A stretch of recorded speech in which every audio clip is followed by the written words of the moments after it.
is to take a single and give Sudhir Babu the strike. So మరి అర్చన ఆ ప్రయత్నంలో success అవుతుందో చూడాలి. బౌలింగ్ ప్రస్తుతం తేజస్విని బౌలింగ్ చేయడానికి సిద్ధంగా ఉంది. తేజస్విని కనుక వైడ్లు ఎక్కువగా వేసినా కూడా అవకాశం. సో మరొక మొత్తం మురళీధరన్ జర్వేరి సింగిల్ వచ్చావుగా రన్అట్ కావాలి అవకాశం, బట్ స్టంప్స్ పడలేదు కాబట్టి ఎంపైర్ రన్అట్ ఇవ్వని పరిస్థితి. సద్య సుధీర్ బాబు స్ట్రైక్ చేయాలనే ఉద్దేశంతో డేంజర్ అండ్ తన వైపు ఉన్నా కూడా పరుగు తీసే ప్రయత్నం చేశాడు, కానీ ఎటువంటి పరుగు లభించలేదు. కేవలం 5 బంతులు మాత్రమే మిగిలి ఉన్నాయి. 21 పరుగులు గెలుపు కోసం. తేజస్విని మరొక డెలివరీ, ఈసారి దాన్ని కొట్టే ప్రయత్నం, అయితే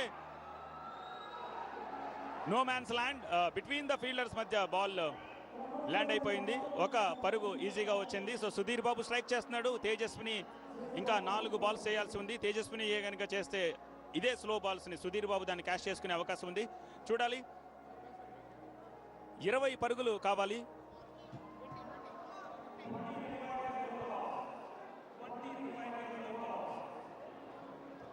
twenty runs required in 4 balls.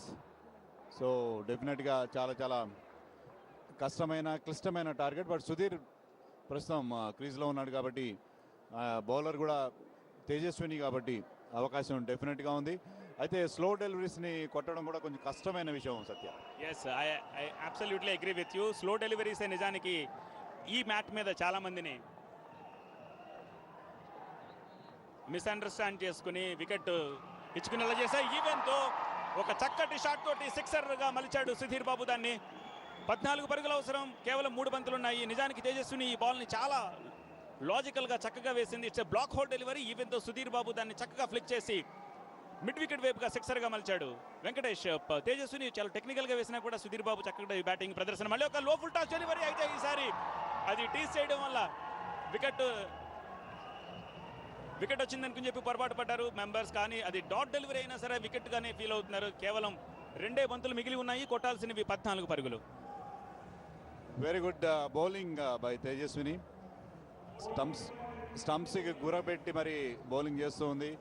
దాంతో డెఫినెట్గా సుధీర్ బాబు 14 రన్స్ అంటే ఒక లీగల్ డెలివరీస్ రెండిట్లో చేయడం కష్టమైన విషయం.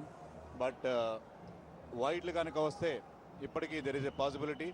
తేజస్విని బౌలింగ్లో మాత్రం ఇంతవరకు మంచిగా స్టంప్స్కి గురిపట్టి వేస్తూ ఉంది కాబట్టి వైడ్లు వచ్చే అవకాశం కూడా తక్కువగా కనిపిస్తున్నాయి. సో విష్ణు, నవీన్ అండ్ తేజస్విని మధ్య ఒక చిన్న కాన్ఫరెన్స్. అలాగే ఆదర్శ్ కూడా they are giving your suggestions.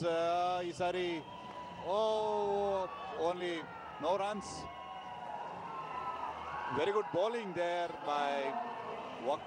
ఒకే ఒక్క బంతి మిగిలిన Satya. 14 runs required.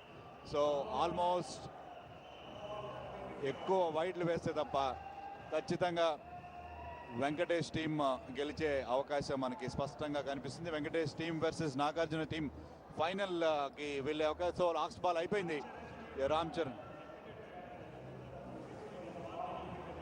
So Ram Charan team ఈ మ్యాచ్ ఓడిపోయింది.